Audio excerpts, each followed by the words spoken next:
Olá, pessoal. Estamos aqui com o segundo bloco já. Para você que chegou aí agora, nós estamos falando hoje sobre o SAMU. Você conhece o SAMU? Você já ouviu falar o que é o SAMU? E hoje nós estamos aqui com o doutor João Lucas e a doutora Valternice, e eles estão explicando para nós aqui sobre o que é esse SAMU. Nós já falamos aí algumas questões que abrangem o assunto e vamos continuar. E eu já gostaria de fazer a seguinte pergunta. No SAMU, existe só ambulância?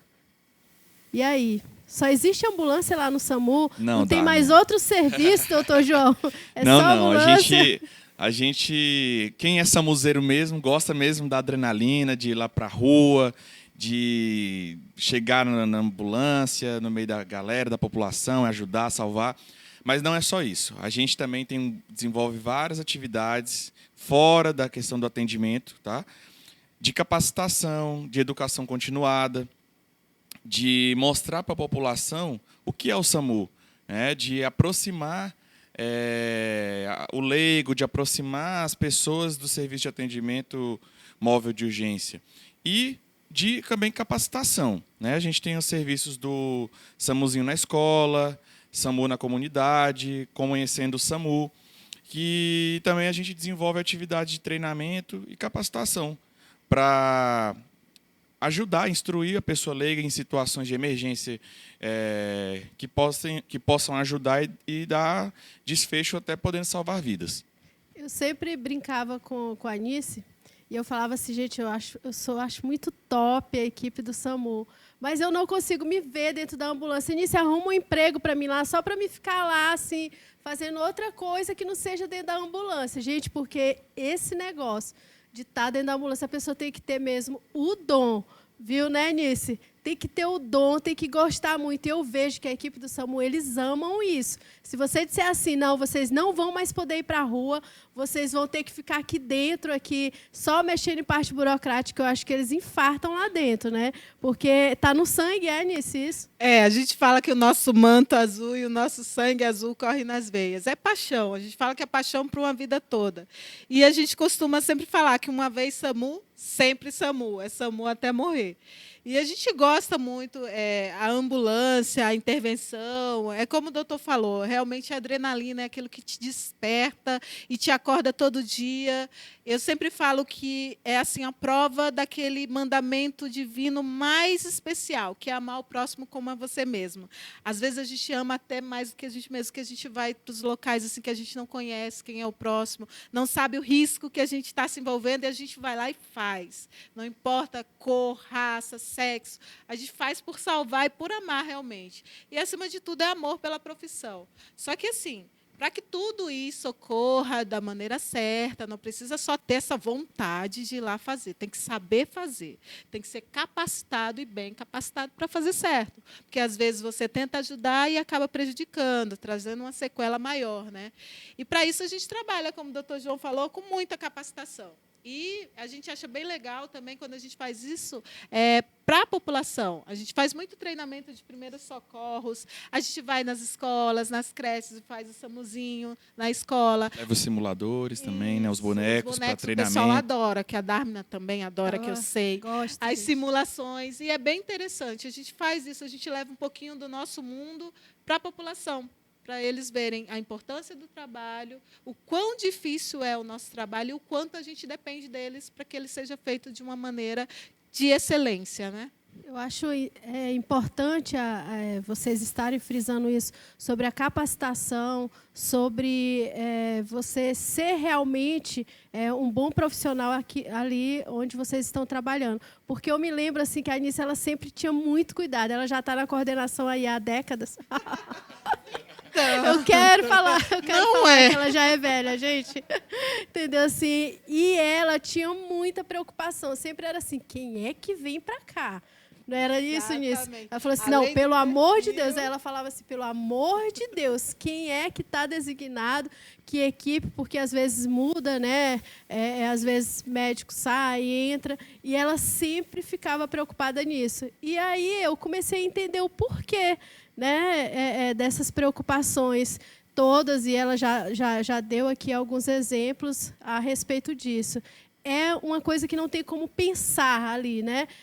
Você tem que agir, não é isso? Já está no sangue, é massificado, é digerido, é uma coisa que a gente entra em capacitação o tempo todo, para que quando você se depare com a situação, você saiba cada passo. E eu quero que o Albert Júnior foque bem aqui. Gente, eu fico pensando na joelheira dessa pessoa. Olha aqui, foca bem aí na joelheira dela. Aí, Nice, para que isso aí? Entendeu? Olha, vou falar uma frase de capacitação para você.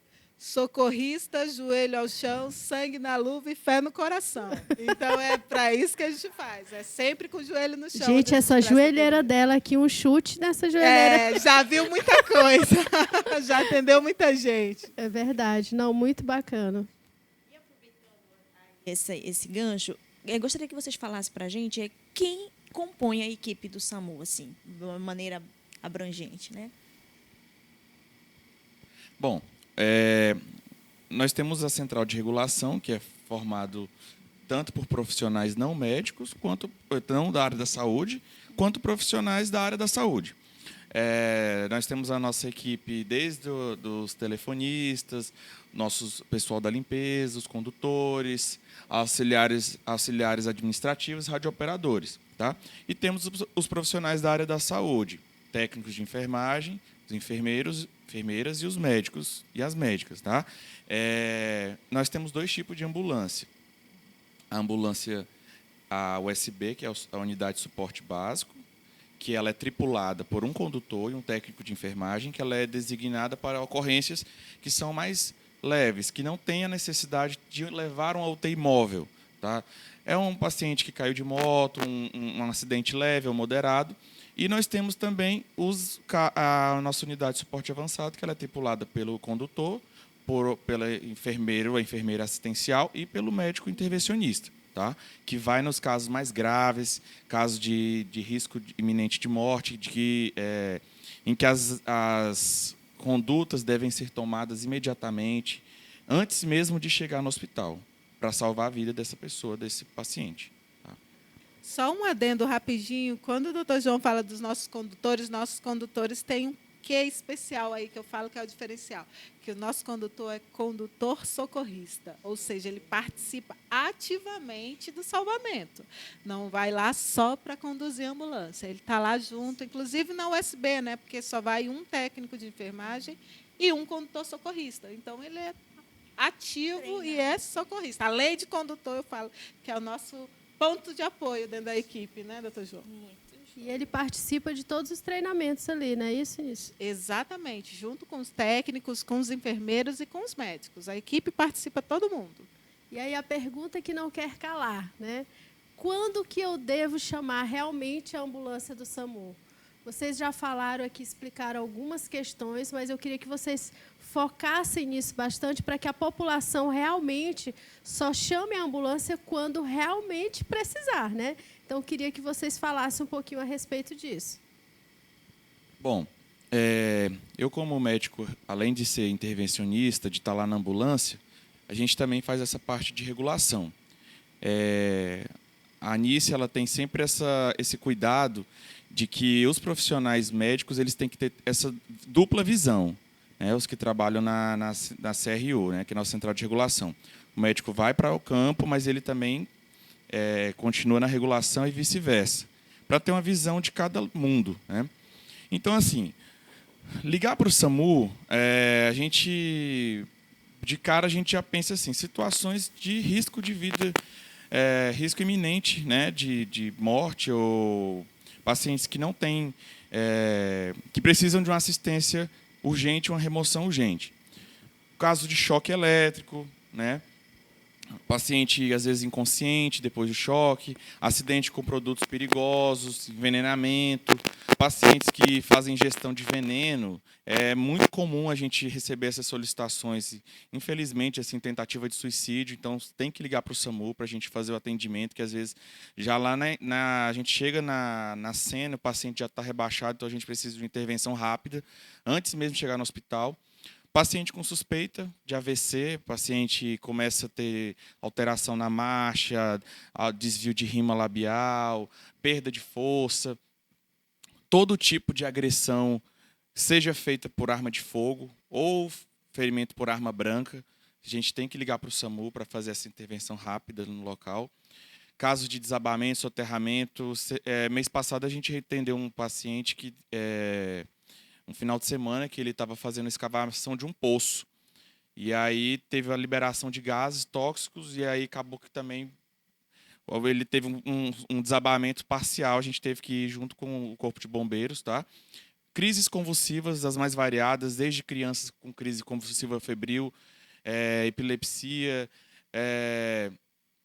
E, além desses atendimentos, a gente faz uma parte muito importante dentro do município, né? Que são as transferências interhospitalares. Dentro do SUS, a gente faz, tá? Paciente em estado grave vai ser transferido de um hospital para outro, a gente faz esse serviço, tá? E situações de urgência e emergência, entre outras, né? Que possam causar risco de sofrimento, sequelas. E, além disso, pacientes acamados, tá? Assim, pacientes que não têm meio de remoção, não tem como chegar ao hospital, geralmente também a gente sempre faz esse tipo de atendimento, tá?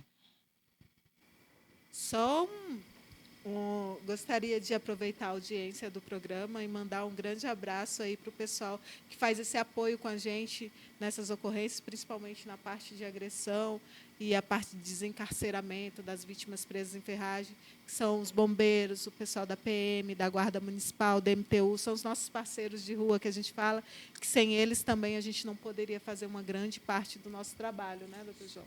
E aí, só aproveitando para falar que a gente vai lá, faz acontecer, mas que para essa mágica ocorrer a gente precisa também de outros ingredientes aí essenciais. Muito importante, né? E assim, só para fechar essa questão do assunto, eu fiquei curiosa que, numa questão, e grávida? São vocês que atendem quando tem assim, uma situação de urgência, emergência? Como que funciona isso? Tem casos de mulheres que estão em casa e aí se veem na situação da bolsa estourar. Como que funciona isso? Sim, e o SAMU, a gente tem vários casos de até que já fizemos parto mesmo, tá? O SAMU geralmente é o primeiro atendimento nessas pacientes obstétricas, tá? Inclusive hoje eu regulei 2, hoje à tarde a gente estava na regulação. Às vezes a gente faz o quê? Uma orientação, tá?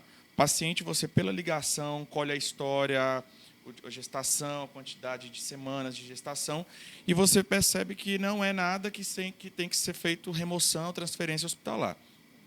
Mas, geralmente, o paciente, quando já está em gestação, idade avançada, já perto do parto, e acontece rompimento de bolsa, sangramento, sempre fazem a ligação e o SAMU geralmente é o primeiro atendimento para essas gestantes que estão em trabalho de parto. Tá? Por que eu fiz essa pergunta, doutora Rejane?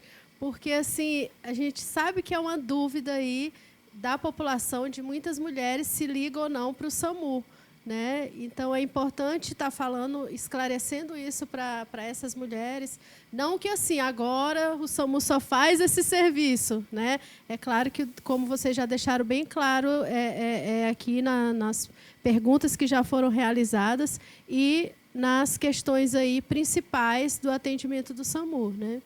A gente fala assim, que na questão obstétrica é do trabalho de parto iminente.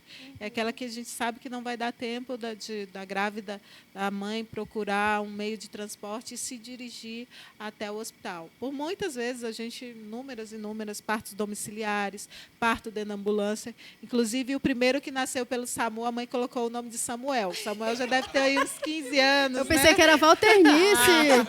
Samuel era um menino. Não, fazer igual o Marcos, né? Que ele dizia assim, porque já existe Dármina, viu? Lá não tem uma cidadezinha, lá em São Domingos tem Dármina. Aí ele disse assim, eu não entendo, eu que fiz o parto e quem ganhou a homenagem foi a outra aí. Eu falei, meu filho, eu fiz o principal, pré-natal, entendeu? Tu só fez o parto, eu fiz aí 9 meses aí dela, por isso. Aí ele, pois é, ninguém coloca Marcos. Eita, doutora. Olha, eu tenho que agradecer, na verdade, muito o SAMU, viu? No todo o período tanto do período que eu fiquei no alto risco, na gravidez de alto risco, né, que a paciente vem geralmente com complicações, com pressão alta, né, diabetes gestacional, assim, e aí às vezes já está triada há 3 meses esperando, e chega na consulta, a pressão está lá, tipo 17, 12, aí eu, não, vem cá, tá, e aí já ligava o SAMU, e o SAMU prontamente já levava para a maternidade. Era um serviço que fazia um suporte muito bom, eu agradeço. E agora uma pergunta que não quer calar. Quando eu não devo chamar o SAMU?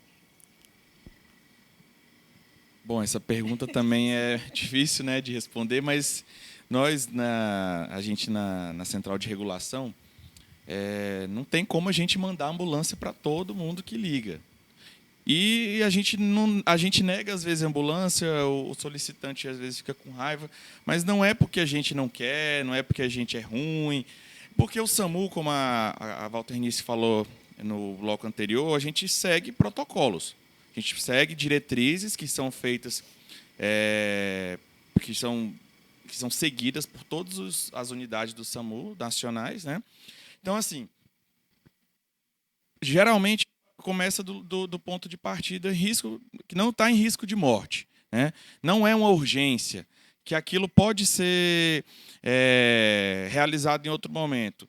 Pacientes em estado leve, né? Pacientes estáveis, né?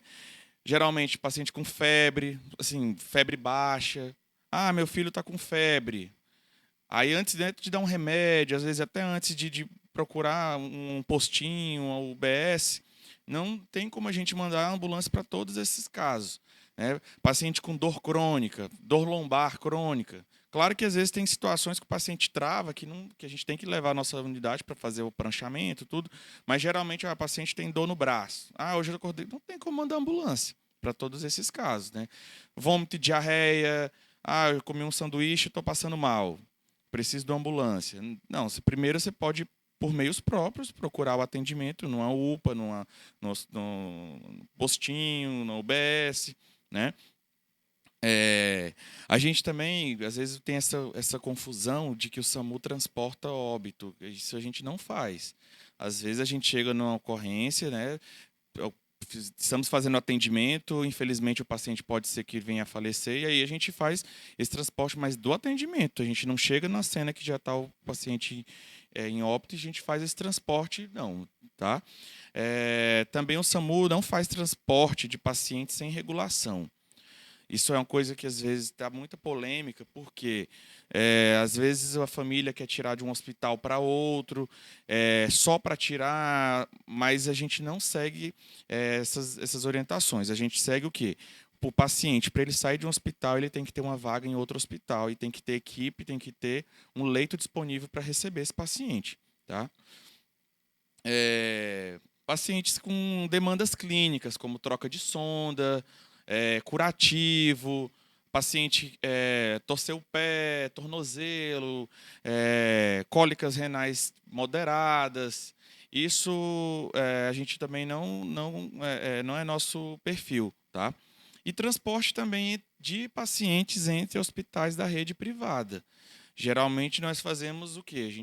Nós somos um serviço do SUS, então a gente faz atendimento e transporte de pacientes dentro do SUS.